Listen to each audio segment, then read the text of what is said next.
మీరు విశ్వసనీయత, విలువలు, ఇప్పుడు ప్రెస్ మీట్లు పెట్టడం ఎందుకు పెడుతున్నారో, దళితుల పట్ల మీకు ఎంత ప్రేమ ఉందనే విషయం ప్రజలందరికీ తెలుసండి. ఎందుకంటే ఈరోజు దళితుల గురించి మాట్లాడే మీరు దళితులకి ఏమన్యాయం జరిగిందని మాట్లాడుతున్నారు.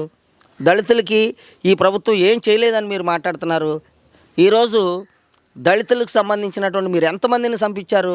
సాక్షాత్తు ఒక డాక్టర్నే నడి రోడ్డు మీద బట్టలు ఓడదీసి పిచ్చోడిగా చిత్రీకరించి అనేక మంది దళితులకి శిరోమండనం చేయించి దళితుల్ని చంపేసి వాళ్ళ డెడ్ బాడీస్ని పార్సిల్ చేసినటువంటి ఘనమైన చరిత్ర మీది. ఈ విషయాలన్నింటిని ప్రజలు పరిశీలించారు కాబట్టి 11 సీట్లకి 151 నుంచి 11 సీట్లకి మిమ్మల్ని పరిమితం చేశారు. ఇంకా మీరు సిగ్గు ఎగ్గు లేకుండా ఏం మాట్లాడుతున్నారు?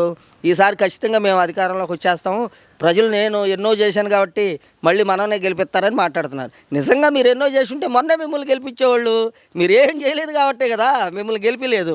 ఇంత చిన్న విషయాన్ని మీరు మర్చిపోతున్నారు ఏంటండి? కారణం ఏంటంటే మీరు ఒక నియంత. మీరు ఏం మాట్లాడాలో, ఎవరన్నా మంచి చెప్తే ఆ మంచిని స్వీకరించాలేదో కూడా తెలియనటువంటి వ్యక్తిగా మీరు వ్యవహరించే మనిషి మీరు.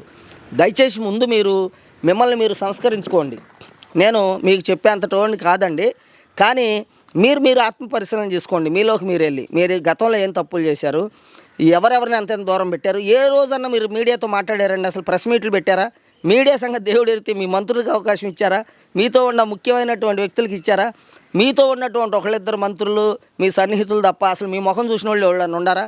ఇవన్నీ నేను చెప్పట్లేదండి, మీ పార్టీలో ఉన్న నాయకులు గతంలో చెప్పినవి అన్నిటికీ ఆధారం అండి. మీరు ఆత్మపరిశీలన చేసుకోండి. మీకు చేతనైతే ప్రజలకు మేలు చేయాలని చూడండి, కానీ ఇట్లాంటి పనికిమాలిన మాటలు, అసత్య ఆరోపణ చేసి వాటిని ప్రచారం చేయాలని దయచేసి మాత్రం చేయబాకండి అని మీకు